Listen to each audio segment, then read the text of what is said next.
Good shot, Avon. I was aiming for his head. I thought it was the Magnificent Seven in outer space.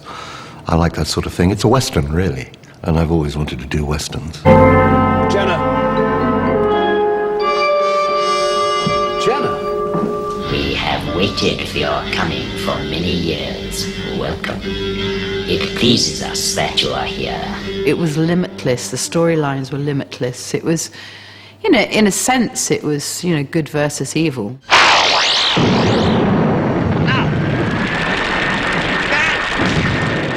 It was a sort of Dirty Dozen in space. I think that was the idea originally, but it became more like Robin Hood in space. Come on, Blake. You don't want to die on your back. It was a bunch of supposedly criminals doing good. Were we terrorists or freedom fighters? I'm sorry, that's up to the audience to decide. In 1977, millions rooted for the Rebel Alliance against the Empire in Star Wars. A year later, the BBC presented a Them Against Us space opera set in a dystopian future. We were asked to back a bunch of renegade criminals in their fight against the Federation, and we did. That fanatic identification with the outlaws is crucial to the continuing success of Blake's 7, even though at times the show's cast can find it a little overwhelming. Oh, they say, wow, when you were going 25 spatials per second and you landed on a Rarnor, why did you reverse thrust at that second? And he said, what? Mr. Thomas, in episode 7 of series 2, when you said to Thermo, but I have to say, excuse me, I'm awfully sorry. I can't remember episode 7 of series 2, let alone what I said. It's 28 years ago. In 1975, in a BBC production meeting, Blake 7's dark imagining of the struggle of good against evil was improvised by Terry Nation. Having already created the post-apocalyptic survivors and the country's favourite bogeymen, the Daleks, Nation had a habit of putting accessible and entertaining dark matter in front of a family audience. He wrote for Tony Hancock, for example. He wrote for The Avengers. Survivors, did you ever see Survivors? It was a magnificent idea. Blake 7 was so clever because it was the first series where you had this hero who was an anti-hero. Terry Nation's anti-hero would occupy a slot in the schedules previously filled by the cop show Softly Softly. But Blake 7 also inherited that show's budget. Being science fiction, that would challenge the producer David Maloney and series directors Michael E. Bryant, Veer Lorimer and Pennant Roberts. This was going to be a horrendous challenge because now you're being asked to do the equivalent of 2 Doctor Who episodes in what we used to term a long day and a short day in the studio. That's to say recording 50 minutes in a day and a half. Blake 7 shared its TV genes with programmes like Doctor Who, Doomwatch and Survivors. But Hollywood blockbusters like Star Wars had raised the bar for special effects. That made life difficult for TV's special effects designers like Matt Irvin. Blake 7 was done at a time when Star Wars, or the first, original and best 3 lots of Star Wars was done. I can actually remember producer Dave Maloney coming in saying, I've just seen this new film, it was Star Wars. Oh yes, we want effects just like that. And me and Ian Scoons, my colleague at the time, who we were both effects designers on it, we looked at each other and said, well yeah, great, give us the money. We never quite got the same sort of money that Star Wars had got. If the special effects in Blake 7 couldn't compare to the bigger budget science fiction movies, then their creators would have to play to their strengths and concentrate on character and story. Chris Boucher, who had previously written for Doctor Who, was brought in as script editor and set to work on Terry Nation's original draft scripts. He said it was Robin Hood in space. I said, and worked beavered away in the background to turn it into Che Guevara in space. They could have killed you. At the start of the story, Rog Blake, outlaw and freedom fighter, learns that the corrupt and ruthless Terran Federation has killed his family and erased his memory. To carry all this darkness lightly, the BBC went looking for a talented leading man with charisma to spare. In Shakespearean actor Gareth Thomas, they got what they needed. One had no concept at the time of going into something and saying this is going to be a cult program or this is going to be a successful program or anything like that. Basically, it's going to pay the mortgage, it's going to do everything, you know, that's going to be, and it's going to put my face on television. Oh, it's no good. I'm going to go and have it out with Sessaga. Gareth Thomas's CV at the time was a list of the best in TV drama, but playing bit parts and supporting characters. Blake 7 gave him his first shot at a starring role. The accused has been found guilty. Falsely accused by the Federation of child molestation, Blake is exiled to the prison planet Cygnus Alpha after a show trial. In the holding bay before transportation, he meets two of his future crewmates. First, the cowardly petty thief Villa, played by Michael Keating, who tries to lift Blake's distinctly 70s-looking digital watch. Easy, take it easy. I hate personal violence, especially when I'm the person. Who are you? I'm Villa Reston. Villa is, I think, not a coward. I think he's just very careful. He's a survivor. He was a thief. He doesn't want to go anywhere, doesn't take any risks. A bit like me, really, I suppose. If you're expecting a last-minute reprieve, you better forget it. Still, things start looking up for Blake when he discovers his other cellmate is somewhat easier on the eye. Space pirate Jenna, played by Sally Nivette. To begin with, the first 2 or 3 episodes, I thought the writing was quite exciting and quite good. I thought she's a really feisty character. She's an intergalactic space pirate. She's the only one who knows how to drive the Liberator. She's been a freedom fighter and she's her own person. She's a strong individual. Watching all the goings-on aboard the prison transport with an analytical eye is Avon, super swindler and uber computer hacker, played by Paul Darrow. He takes an opportunity to prove himself invaluable to the irrepressible Blake. Do you know how those door panels work? No, not that time. It's simple enough. All authorized personnel have their palm prints filed in the computer. The blue sensor plate reads the print. If it conforms, the computer opens the door. He was completely focused on self. He joined the gang, as it were, because he had nowhere else to go. We hanged a dozen wrongdoers last week. What's so special about this lout? Paul Darrow had made a decent career out of playing baddies in TV shows like The Saint and Z-Cars. He even played the Sheriff of Nottingham in The Legend of Robin Hood. Back on board the prisoner transport, the necessary brawn required to seize the ship was provided by Strongman Gann, played by David Jackson. Look, we only need the hand. If you want to stay attached to it, do as you're told. While Blake and the other prisoners prepare to overpower their guards and commandeer the ship, the Federation crew are preoccupied with an apparently abandoned alien vessel. I don't believe it. Blake's uprising fails and he, Avon and Jenna are forced at gunpoint to board this intergalactic Marie Celeste, which, fortunately for them, is both empty and fully functional.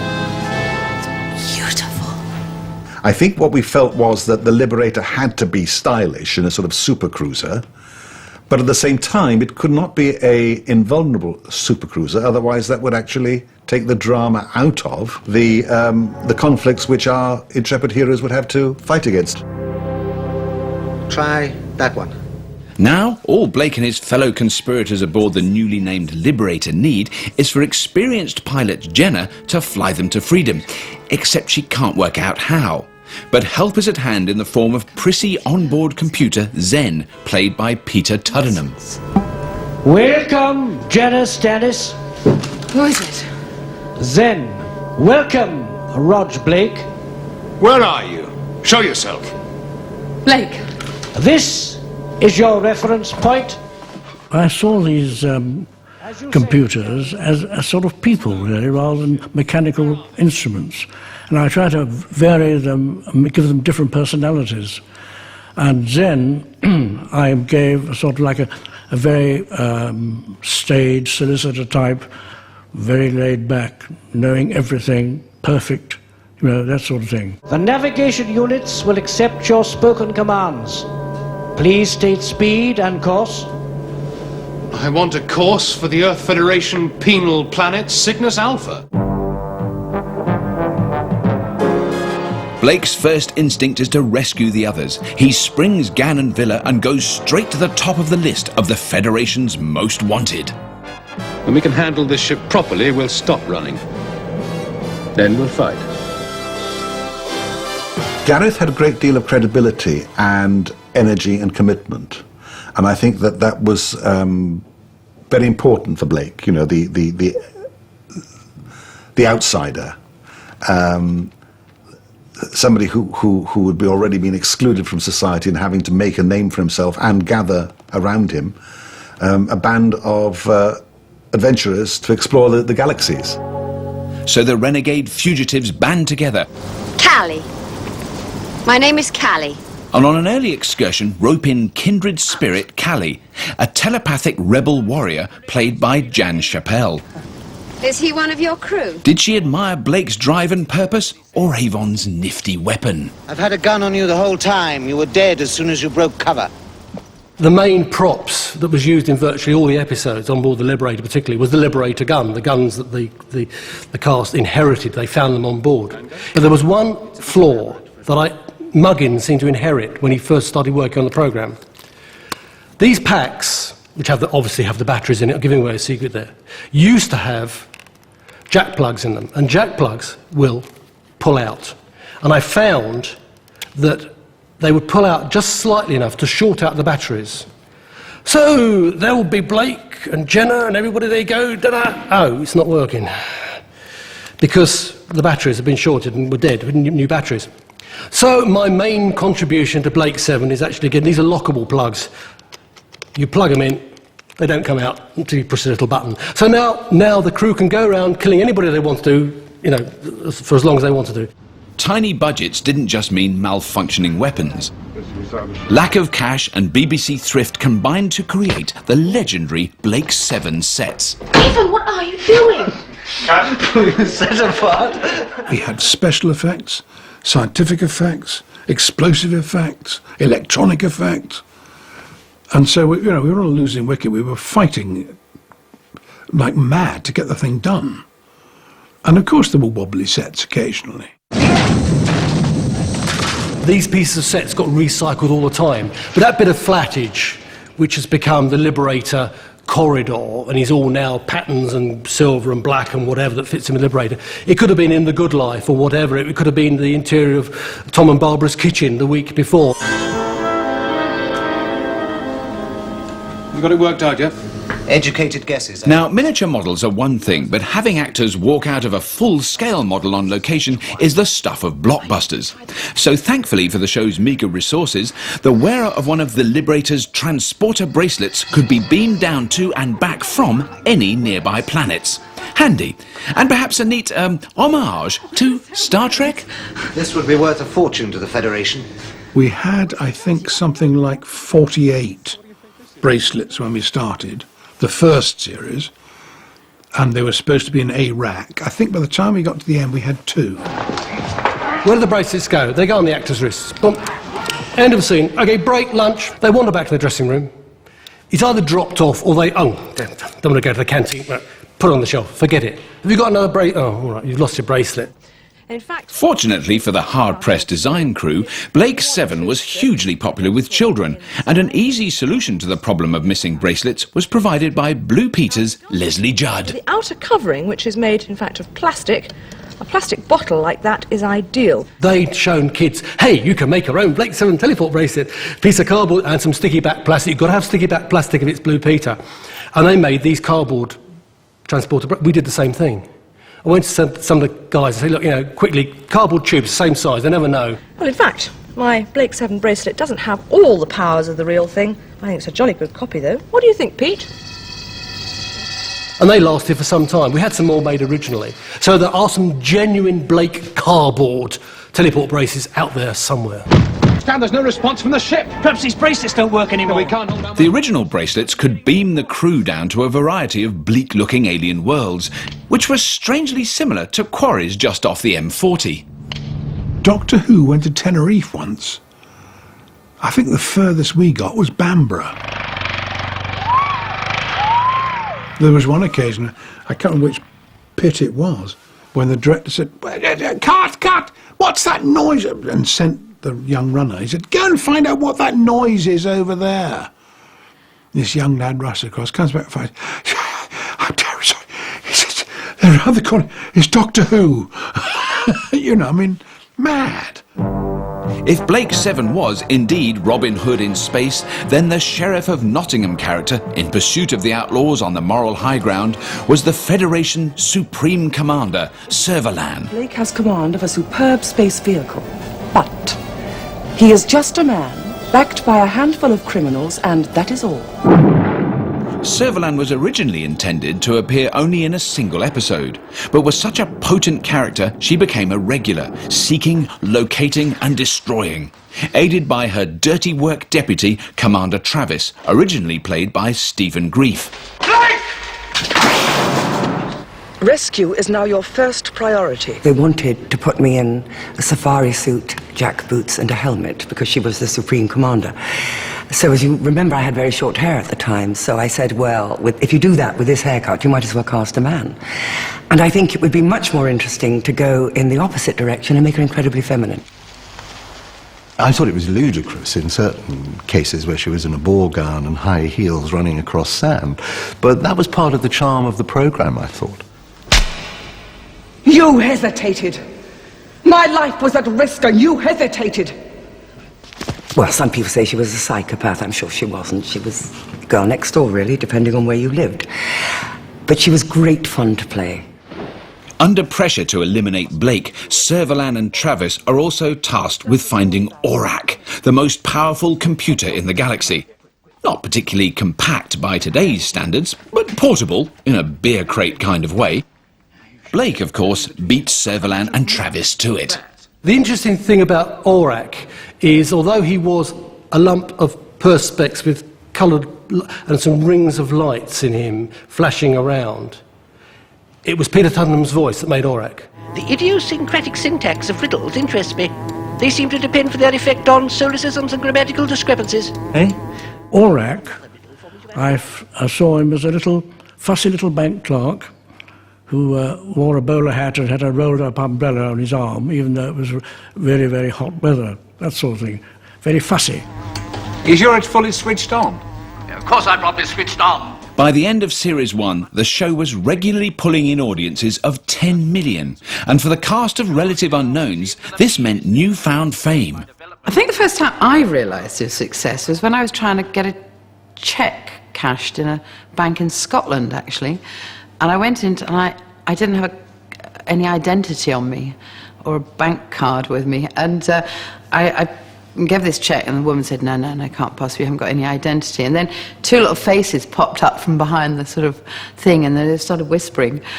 And she said, oh, no, that's all right. Yes, we can cash that for you.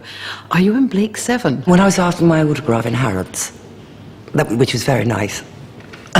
And again, in the Palm Court room at the Plaza Hotel in New York. That was really good and impressed the bloke I was with.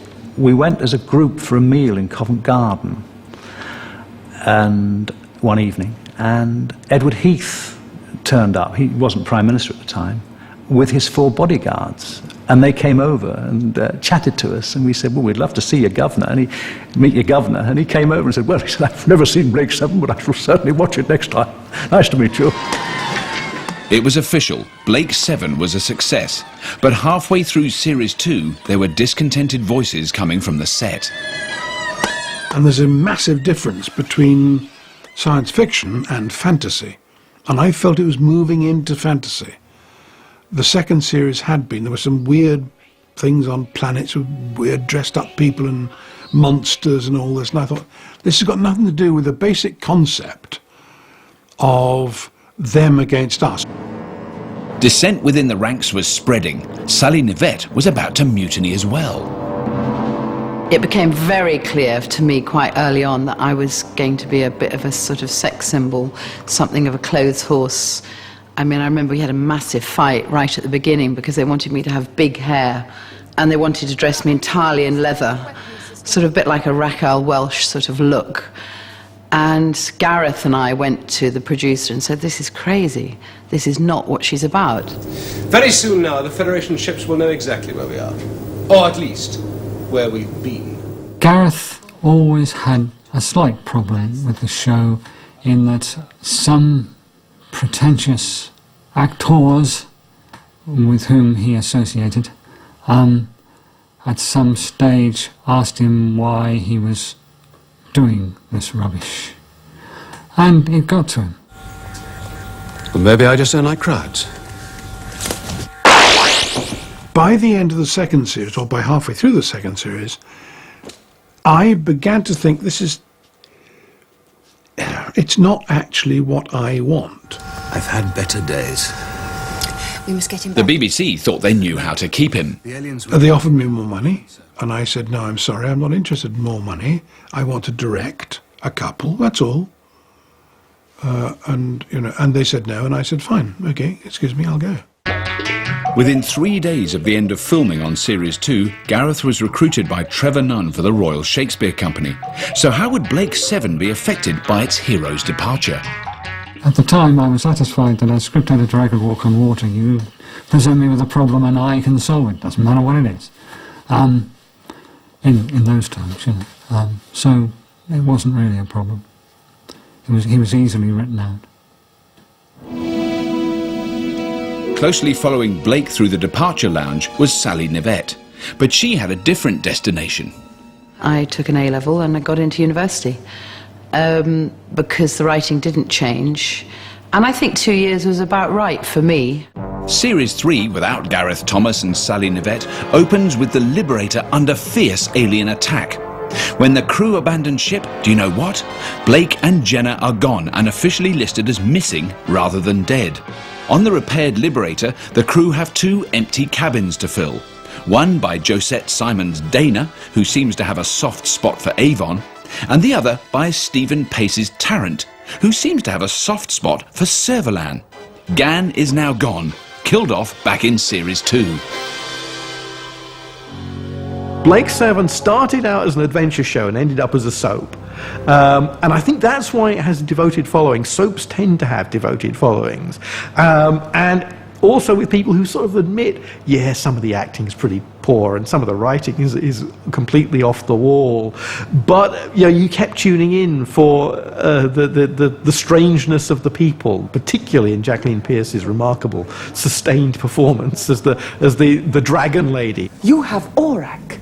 Avon, don't you see what that means? You tell me about it. She was the female version of him, if you like.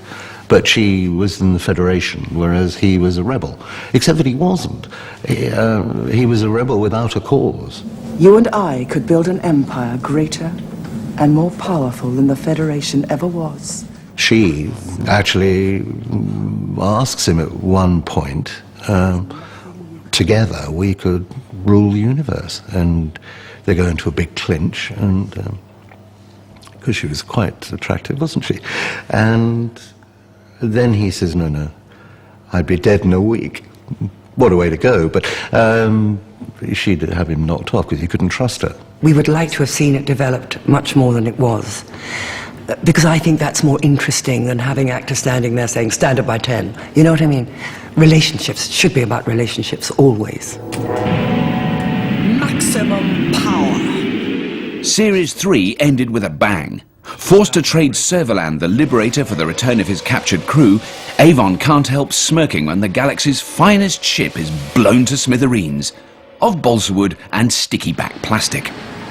Miraculously, Servalan escapes. The saga would continue.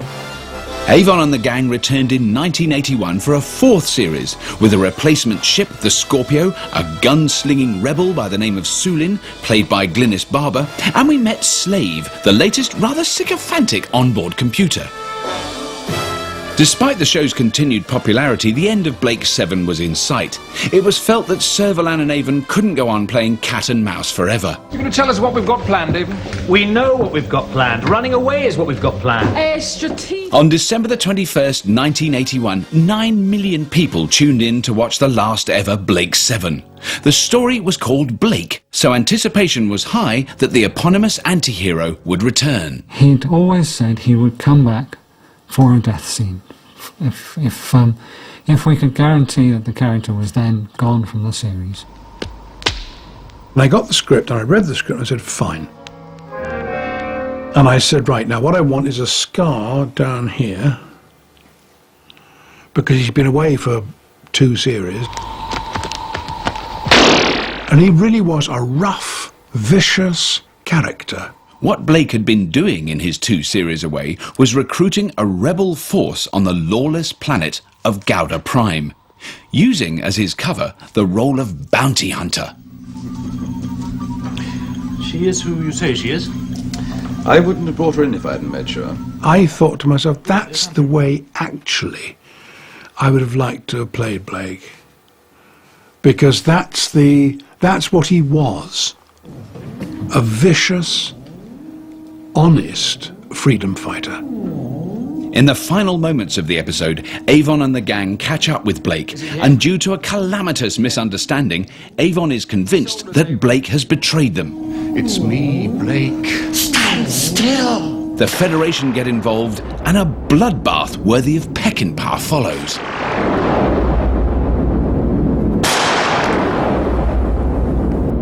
It reminded me very much of the last scene or last act in Hamlet, everybody dying.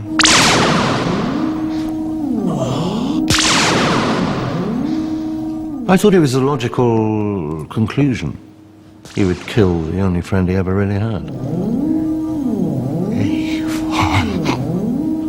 That was the tragedy of it. And I think that was part of the reason why the show was as successful as it was and maintains a cult status, if you like.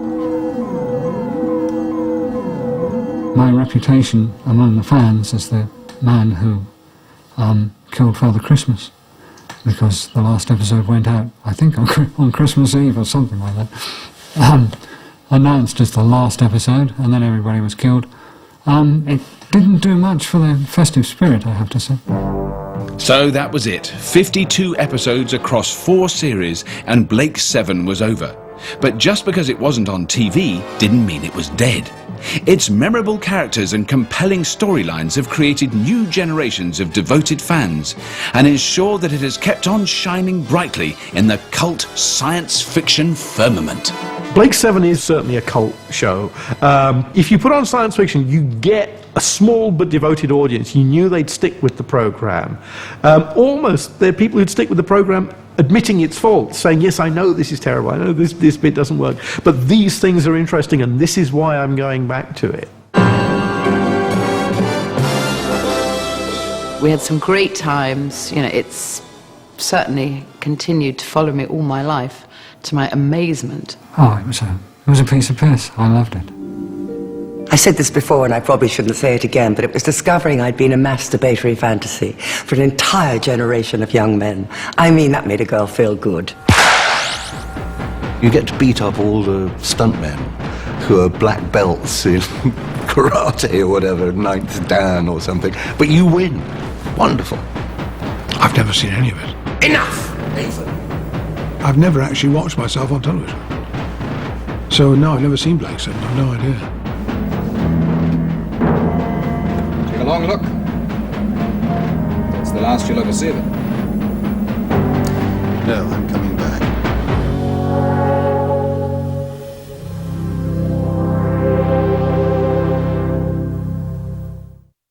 Look out for the WI's very own college. This is wonderful. We haven't got any men to say to us, where's my socks or where's my dinner? We can do whatever we want to do. The Women's Institute continues Monday at 9 on BBC 4. Prime Minister has resigned. Oh, this is where it begins.